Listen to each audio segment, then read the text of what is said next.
Daniverse. As a child growing up in a small town, one of the joys of going to the movies, aside from the trailers and watching the movies themselves, was peeking in the background lobby of the theater. There at the back, all nicely woven together in a strong position, were the posters for all of the films that were supposed to be forthcoming.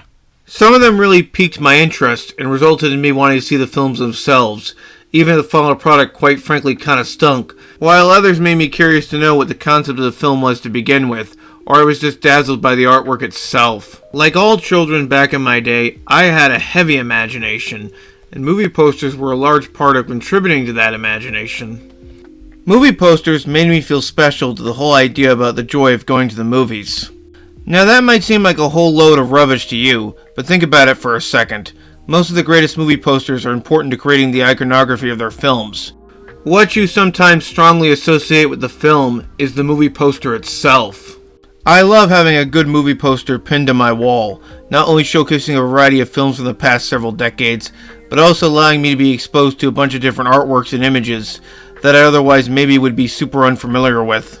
From The Thing, to Lion King, to old classics like Lawrence of Arabia and Casablanca, the best movie posters can also function well beyond the movies they're made for, and are sometimes just great art pieces that you might want to be displayed on the background of your wall for everyone to see, admire, or maybe even to confuse them a little. Wait, it's Revenge of the Jedi? I've been calling it Return of the Jedi this whole time! However, as of late, I've become less and less enamored with movie posters. They don't tickle my fancy as much anymore, and anytime I do pick up or see a modern poster, I'm a lot less inclined to think it's worthy of being spotlighted atop my wall. Now, I think there's an argument to be made that this is just me getting older. And while, yes, the allure of being young and going to the cinemas is much different when you're younger versus when you reach your late 20s or 30s, however, I still think there's been a marked difference between how movie posters of the past were made compared to today. A lot of modern movie posters not only don't seem to know what they're supposed to represent from a sound image perspective, but they don't seem to care about it at all. We went from having movie posters for blockbusters that looked sleek and striking to utterly confused nonsense like this that's all over the place in terms of its content and image approaching. How did this happen? How did we get here? I'm not a guru expert, and don't expect me to give a legit actual answer.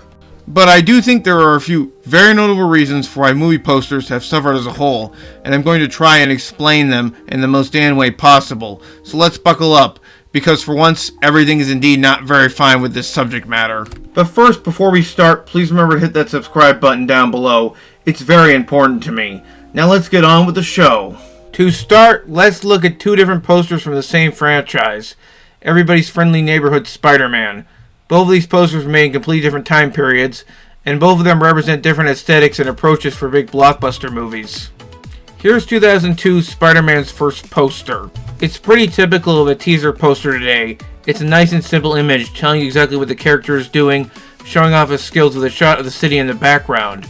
This is exactly something I'd place on my wall growing up, because it really adds flair to a regular old bland boring white room. Just great stuff. I really approve of this one. And here's the official final Spider-Man poster, and it's an absolute classic. Sort of exactly the same as the first, only I'd say the image is way more iconic, with Spider-Man climbing the wall. This wasn't exactly the linchpin for the movie's success, but it certainly didn't hurt. Now let's take a look at Spider-Man Homecoming's main poster, and see how things have changed since then. Whoa! Where do I even begin with this one? First off, why are both Tony Stark and Iron Man on this poster? Are they even supposed to be the same characters anymore? Is this just so the studios can remind people that yes, Robert Downey Jr., the physical actor, is in this film, as if they can't distinguish between the man under the mask? Also, the Photoshop faces look really weird. Spider-Man's head looks enormously off, and none of the actors even look like they were on the same set together. Also, I see Happy is taking the divorce news really well. And yes, there were other posters released for this film, but still it boggles the mind that a multi-million-dollar corporation decided this was the best image to represent their $200 million wide-release mainstream blockbuster. What we have here is what I would describe as the modern blockbusterification style of movie posters. Because blockbusters these days have everything and anything, a lot of their posters tend to blur together, mostly being a bunch of cropped, floating faces standing next to each other. While Marvel movies are huge perpetrators of this, every major studio is guilty of it. It gives a distinction of looking like they're cramming in as many important characters as possible, without any thought as to if they make any sense. Characters are lined up together in the same sort of generic positions, which especially gives me the impression they're worried that the audiences won't go see their films if they don't know who's in it. But it isn't just big names or big characters, it's also the famous actors themselves. Say actor 1 is a contractual requirement that their face has to be bigger than actor 2 or 3, and that the billing blocks must be in relation to the title of the film's size, so the demand keeps building up, leaving the actual context of the poster itself very limited in terms of its creativity. That's the problem with modern movie posters in general though. They just have too much going on in them. One of the joys of old movie posters is how simplistic they were, often just being one shot or sequence that would describe the entire tone or approach to the audience. In a way, it was perfect and allowed the audiences to come in with proper, or at least assumed expectations. Heck, even some of the worst movies ever, or at least films deemed absolute duds, had some incredibly striking poster art for their time. There's nothing inherently wrong with a poster showing various sequences from the film either. It just needs to capture the overall feeling and spirit of the actual product itself. Some of the best movie posters also stand on their own as valuable, beautiful pieces of artwork. However, while modern movie posters do in fact tell you what the title of the film is, and who's in it, where they fail is in how they don't properly describe the movie's overall sensibilities to the audience. Just to give you another example, this is Star Wars in 1977. We've got a very nicely drawn poster art by Tom Jung. It's incredibly dynamic as it describes a now iconic moment from the film. This is the kind of poster that probably would have helped to have sold the film to audiences, or at least been a massive bonus. The dynamic range is incredible, and it knows exactly what it's doing. Then this is the official movie poster for a Star Wars film in 2015. While I still sort of enjoy this poster, as you can see here, compared to the original, they are trying to show off a whole lot more of the actual movie itself. Huge battles, all the new characters, Rey, Finn, Poe in action, etc., etc.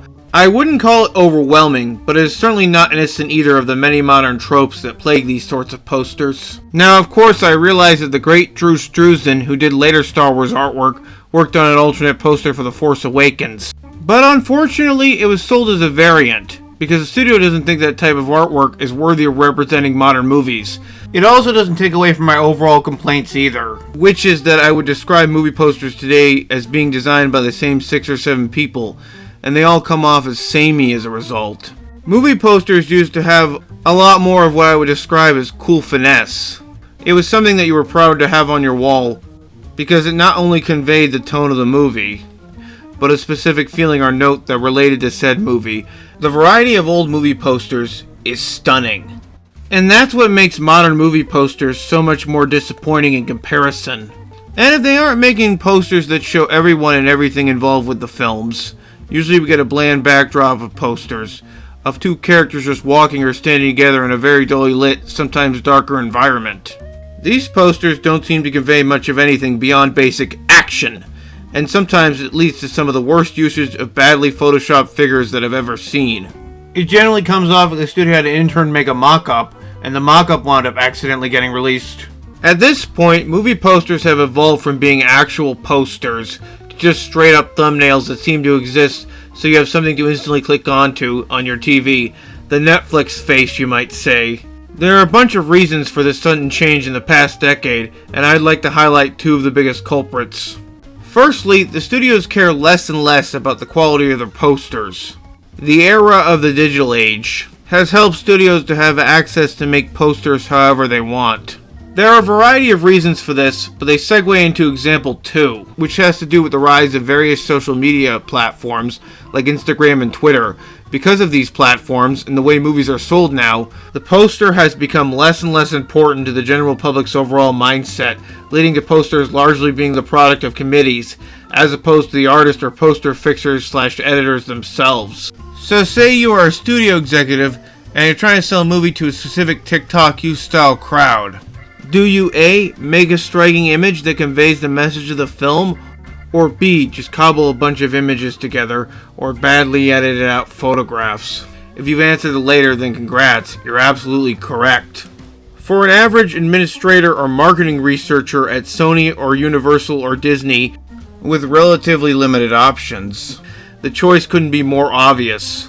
Plus, with advancements in technology and editing, It's never been more apparently easier to make a poster.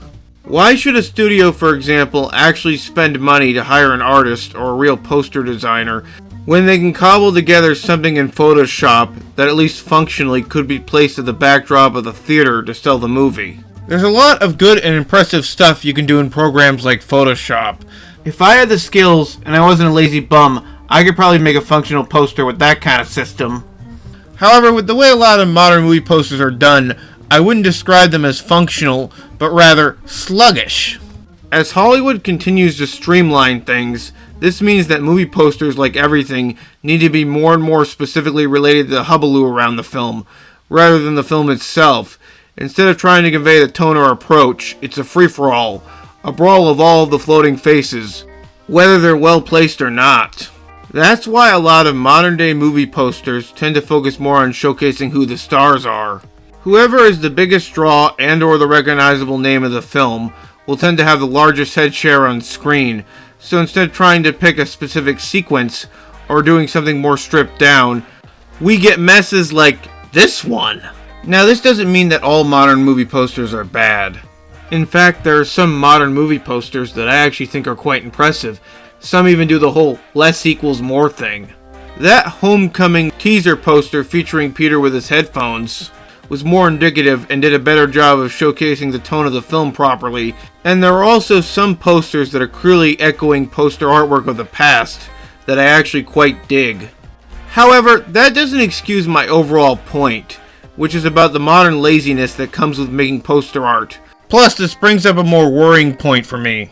Best posters shouldn't be variants or teasers, which your average moviegoer never sees when they're watching something in a theater or on streaming. The best posters, to be brutally honest, should be the actual posters themselves. Yes, we've evolved past the golden age, silver age concept of Hollywood movie posters. The need to have every poster be a beautiful drawing or a punctuated moment designed to make the movie look more exciting than it actually is. And I never expect that to return, save for the occasional throwback, because that was then, this is now, and we're in more of a digital age of photographs in general.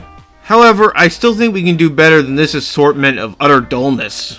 It just comes off like a bunch of randomly clogged up references that ultimately turns into the equivalent of mush. Movie posters used to be one of the defining features of going to the cinema for me, but now anytime I see a poster at a theater, I am less inclined to think of it as being interesting or special in any particular way beyond the basics. I suppose it's easy to argue that this was inevitable, but it doesn't make the change or drop in quality any less hard to swallow. There's a moment in the 2013 documentary Drew, the Man Behind the Poster, which is a documentary about famed poster artist Drew Struzan, where Struzan describes the old experience of making movie posters and puts it within the context of modern Photoshop posters as, it was art. They trusted people with the training and the experience and the accomplishment to say, you do this, you do it well. Now people just go, well, I have an opinion, why not do that? That's how I would describe a lot of modern movie posters. Nowadays, they're coming off more and more like a bad collection of ideas. Though in this case, I blame the money men at the top than the poster designers themselves. People often say less is more, and while that's usually true, it's never more evident than with movie posters. It's not just that they're generic snapshots that come from incredibly popular or sometimes not even all that popular films. It's that they look great, and when displayed in the background of your room or a lobby or whatever, it becomes more and more apparent how much work was actually put into the final product. A great movie poster knows what it's doing, but a bad movie poster can become a minor calamity in of itself. Many of the best current ones tend to be, unsurprisingly, made outside of the studio system, usually for foreign films or smaller movies, but for actual blockbusters that everybody lines up to see, the range is far more disappointing and widely inconsistent.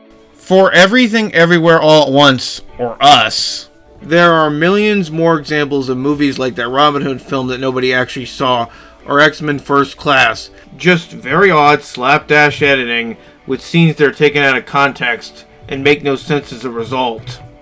It might be simpler for studios to make these kinds of posters, but it all adds up into what I would describe as a rumbling, tumbling, lazily put together mess. Anywho, this is Dan saying please remember to comment down below.